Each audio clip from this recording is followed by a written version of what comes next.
Hi, and welcome to the show. Subscribe at kevinmd.com/podcast. Today, we welcome back Yoshihiro Katsuura. He's an orthopedic surgeon, and he brings together some of his students, Cyrus Nasr, a pre-medical student, and Mark Polemidiotis. He is a medical student, and they wrote the Kevin MD article, Why Young People Need to Care About Bone Health Now. Everybody, welcome to the show. Thanks so much for Thank having us, you. Kevin. All right. Well, just start briefly by just introducing yourself. Just say a quick word, and then we'll jump right into the article. Yoshi, why don't you go first? Thanks. So my name's Yoshi Katsuura, and I'm an orthopedic spine surgeon. I practice in private practice in Nevada, California, and I also run a small research group that we call the Surgical Fitness Research Pod. And I've recently published a book called Skeletal Metabolism, which is in relation to this article today, and really discusses a lot about the more hidden intricacies of osteoporosis care and just how your bones work in general from a biologic standpoint. All right. Cyrus, a brief word about yourself. Sure. My name is Cyrus Nasr. I'm a pre-medical college student attending University of California at Berkeley, studying neuroscience and economics. I'm in my fourth year. I work with Dr. Katsuura as a medical assistant at his clinic, and I'm also part of the Surgical Fitness Research Pod. Excellent. And Mark, finally, a brief word about yourself. Hi, I'm Mark. Nice to meet you. I am a final year med student currently studying at the Royal College of Surgeons in Ireland, where Dr. Katsuura also studied. I am finishing up my applications now and applying to orthopedic residencies all over the US and Canada. And I'm really happy to be on. I'm also part of the Surgical Fitness Research Pod. Excellent. All right. So, Yoshi, tell us what brought everyone together, and then, of course, talk about this latest article for those who didn't get a chance to read it yet. Yeah, so osteoporosis care is, as you may know, a huge problem in the United States. I think everyone is going to suffer from it at some point in their lives. And it's a hidden problem. And I think that's a combination of that it's a silent disease, so you won't know that you have it until it's too late. And that also it's poorly understood by most medical professionals. As an orthopedic surgeon, this is not something that most orthopedic surgeons are actually interested in. They want to fix bones, they want to put in hardware and do surgery. I do those things as well, but I became really interested in the medical side of care because it was really clearly very neglected in my patients. Because I see a lot of hip fractures, vertebral compression fractures. Osteoporosis is as obvious to me as sunlight is when you step outside. It's a fact of life. And so I was really seeing this epidemic at my doorstep. These patients coming in with compression fractures, really, really debilitating problems. And oftentimes there's not a good solution. If you have to have surgery, then you can get fixed, but you still have to go through that process. There's a better way. And then I tried to educate myself on osteoporosis and what are the current standards? What are the simple things that you need to do to take care of it? And the only thing I could really find were these esoteric resources on the topic, these really thick metabolic endocrinology textbooks describing things from more of like a researcher's standpoint or from an endocrinology standpoint than from a practical manual that you can use. And so that's why I was inspired to write this book. And this article that we wrote is really an extrapolation of some of the concepts in that book. And so what if I asked you that, or told you that you had a retirement account, and this is a retirement account and you don't know how much money is going in or coming out of it at any given time. And in 60 years, you're going to open the retirement account and see what's inside. Now, you may be pleasantly surprised, or you may be crying because nothing's in there. And that's how I envision osteoporosis working. It's this hidden retirement account, but you don't know what's going in. You can't log in and check what it's at any given time very easily. And then all of a sudden one day you wake up and the bank account is empty. That's how your bones work over the course of your lives. As you know, bone mineral density increases to a certain point, sometime really in your teenage years or 20s, early 20s, and then from there gradually declines. And so that peak bone mass is very critical. And so that's what got me thinking about, well, young people really need to be thinking about this from the age of Cyrus and Mark. These are my two students who do this type of research with me. and I was really interested to hear their perspective. And so we got talking about it, and we were like, yeah, this is really important. This is a really important concept that's not on social media, that no one's really thinking Mm. about. No one's thinking about, oh, what are my bones doing today, or what should I be doing for my bones? They're worried about how much they weigh, what they look like, what their skin looks like, cosmetic type of things. You can't tell what your bones are doing. And so the time to invest in your bone mineral density, quote unquote, retirement account is now. So I'll throw it back to you. Yeah, so I love that metaphor that, you want to bank up on that. I typically use that metaphor when it comes to muscle mass, right? Because as men get older, testosterone goes down. You want to kind of bank up that muscle mass. But I love that metaphor as it applies to the bones as well. So I'm really eager to kind of hear more about that. So Mark, you're just finishing up medical school. You're in your last year. So tell us, obviously you studied the physiology of bone health, but after studying with Dr. Katsuura, tell us some type of misconceptions that you may want to clear up after doing some of this research. One of the biggest misconceptions is that you can start or build up this bone in the later years of your life. Like Mm. if you one of the things I've learned with Dr. Katsura is that you can never rehabilitate bone that isn't there. Even if you break a bone and you stabilize the joint with a replacement, the surrounding bone is still not going to be stable, and that's something that needs to be built up at a very young age. And I think one of the big problems, and I'm going to talk about this a little bit later, hopefully, but Mhm. I think the biggest problem is that when you're teaching students, and even in like primary school in grades like 5, 6, 7, when they're 13, like how to live a healthy lifestyle, you're telling them like don't be overweight in your 50s, don't get type 2 diabetes, don't have like kidney disease. And they're like, sure, but I'm not 50, I'm not going to be 50 for another 30 years. But you can tell those kids and those students like today you only have like 3 more years, you only have like a couple more years to build up that bone density. I feel like that's something that will strike home, and that's why I think it's even more important to teach that than it is to teach about heart disease in those formative years of education. Cyrus, you're an undergraduate student, pre-medical student. So tell us in terms of the stuff that you've learned during this research with Dr. Katsura about what people at your age, the difference they can make now that could help them later on. Totally, yeah. I mean, as a pre-medical student, I'm obviously very early in my medical studies, and I've come to think about osteoporosis in a different way than most people my age, learning from Dr. Kitsura and the others in the research group. In classes, we learn about it in a textbook kind of way, Yeah. low bone mineral density, increased fracture risk. But working in Dr. Kitsura's orthopedic office, I've seen how real it is for all the patients and everyone that comes in. And there's just long-term consequences. People that were active their entire lives, one fall can take them out. And what really hits me is how preventable it seems. We're taught to think of osteoporosis as an older person's disease. However, the biology just doesn't work like that because your peak bone mass is being built around my age, early 20s. And basically the exact years we're in right now. So most of my friends personally, they think about their heart health, their diet, their mental health, even some of them track their sleep. However, no one I see is worrying about their bones at all. However, these are the peak years that we should be building up our bones, worrying about making sure that we're keeping healthy habits so that we can fill up that retirement account for the future.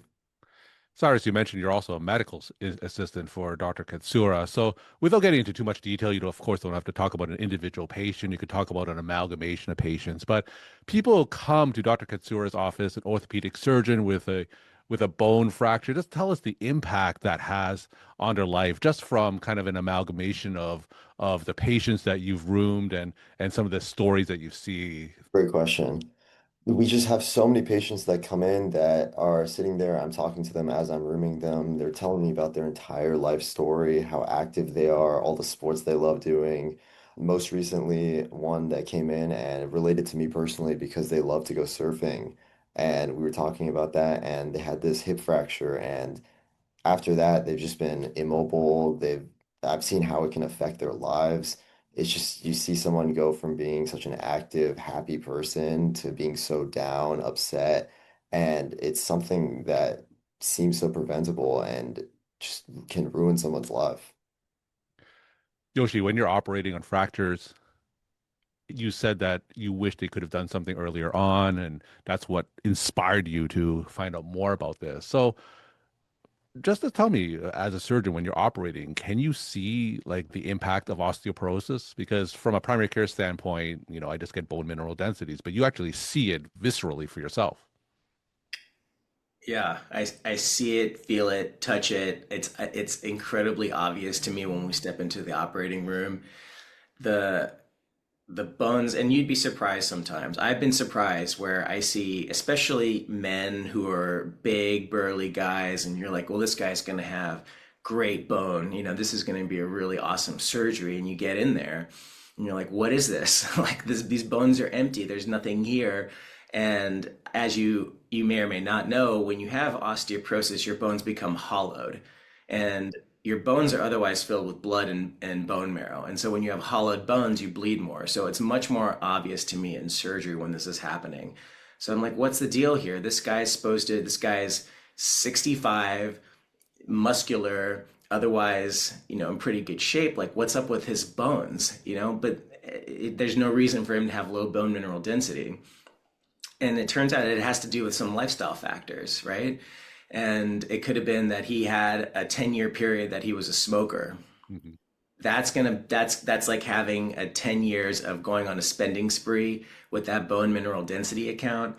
And you may not recover from that, like just as you would not recover from a financial perspective. Like one of the things that I teach the medical students in my research group is that you have to be very careful with the medical debt, because that is a financial repayment that leaves a mark for a long time. I'm sure you know, and as many of your listeners know, like that's a tough financial thing to recover from. The same thing is true of lifestyle choices when you're living your life and you're active and you're healthy and you're not knowing. Maybe you drink a little more than you should every day. That's going to have an impact. Maybe you have too many cups of coffee.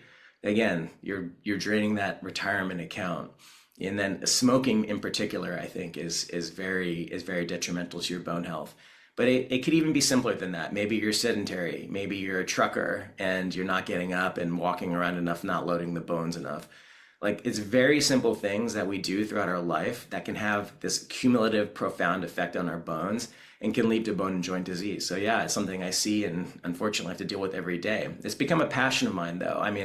So we can attack it not just from the surgical perspective. So when people actually deal with these fractures, we repair them and we can get them back. As you know, with hip replacements, kyphoplasties, things like that, there's a lot of tools that we have, but we also have the medical tools now to treat osteoporosis. We have 3 generations of osteoporosis medications, and the times of everyone being worried about bisphosphonates because their teeth are going to fall out or they're going to have GI side effects, I think those times are over now because we have so many other options. Mark, so we're using that metaphor where we want to build up that retirement account, keep our bones healthy going forward. So, from someone in their 20s or 30s, relatively young, what are some practical things they could do to bank up that bone health? Dr. Katsuura kind of talked a lot about a lot of the risk factors, and it doesn't only apply in old age when you're older. They have a bigger impact when you're younger.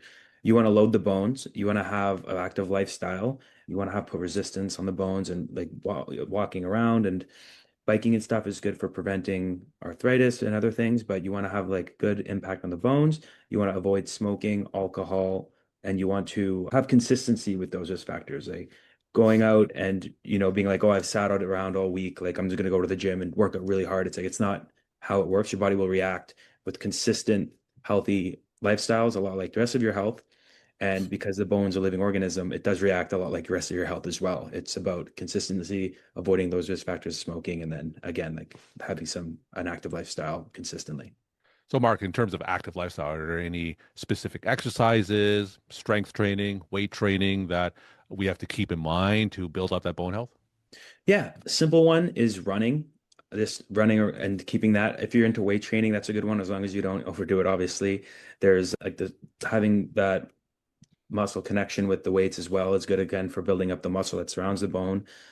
And a lot of those activities like sports, if you can stay in a sports league, are really fun because people tend to be more consistent with that. It's more fun for them. They tend to do it more. They tend not to treat it like a chore. And it's just good, for every other aspect of your life as well. So as long as you're moving around and you're kind of loading any weight you can on those bones over time consistently, I think you're doing a really good job for your bone health.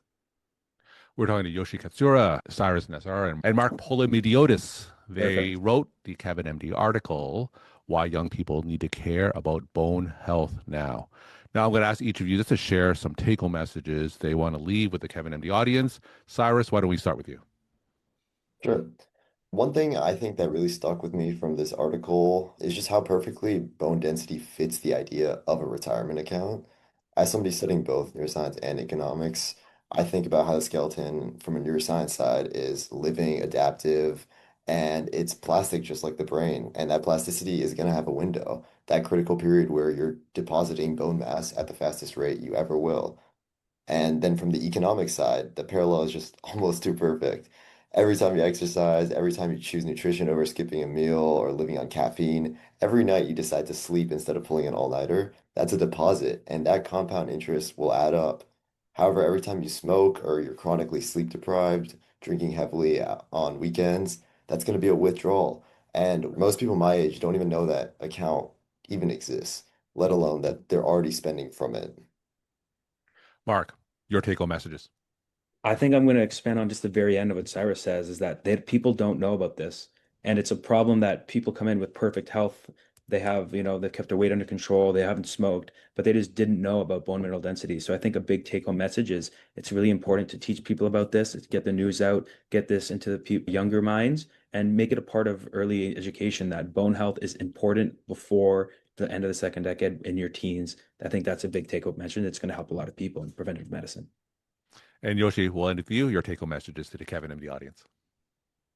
Yeah, so I want to add one thing that I think is a really practical tip that you can use, and these guys will use them with their future patients, which is a simple exercise that you can do to really generate bone mineral density. And this has been proven in research studies. I write about it in the book Skeletal Metabolism. And that is just a single leg hop. So running actually is good for simulating that, but if you want to just jump on one leg, that is a very simple exercise that you can do. It works a number of things. One, it works on your balance, which also deteriorates as you get age because you lose muscular coordination, but it really, bones love it, and it will really strengthen your bones and spur them to strengthen. Even better if you hop in different directions, because as you know, the forces that are applied to a bone can be multi-directional. And if you just strengthen in one direction, it can weaken in another area. So hopping on one leg, it sounds kind of silly, but it actually is a very practical tip that you can use with your patients and help them generate strong bones, as well as work on other areas of their life. I think that this was something that I wasn't thinking about when I was in Cyrus's shoes or Mark's shoes. I was like, bones are boring. It's kind of weird for an orthopedic surgeon to say that, but I was like, the brain, the spinal cord, like that's where it's at. Like that's so interesting. It's so intricate, but the bones are exceptionally interesting if you take the time to learn about them and you take the time to figure out their biology. And that's what I'm trying to teach Cyrus and Mark, is that it's like a coral reef. That's how I think of the bones. It's like this beautiful environment where a lot of different things are happening. There are little cells swimming by, and this cell does that, and this cell does this, and there's this whole biochemistry that goes into it. And it's this very rich area of study that people just frankly are not interested in, because they think of bones as an inert, dead structure, but they're not. They're anything but that. And so keeping that in mind, I wrote this book, which hopefully some of your listeners will check out. It's called Skeletal Metabolism. It's available on Amazon, and it's the guide that I wish I had when I started this journey. And I think it will be really useful for a lot of your physician and allied medical professional audience. Perfect. One last question, Yoshi. The role of calcium and vitamin D, typically recommended for those who are older. Is there a role in the younger population?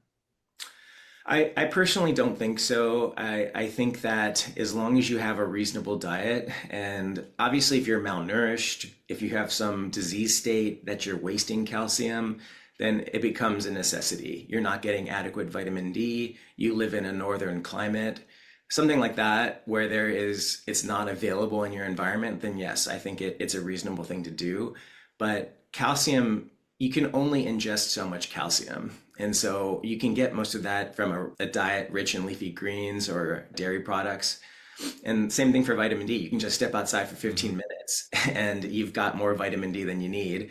And so I think you just have to put the phone down for a second, get out of the office, step outside. And I make a point of doing this during my clinical days. Just get outside for 15 minutes and that's really all you need. And so, but if you do have osteoporosis, I think it's a different story, right? Everybody, thank you so much for sharing your perspective and insight. Thanks again for coming on the show. Thank you, Kevin.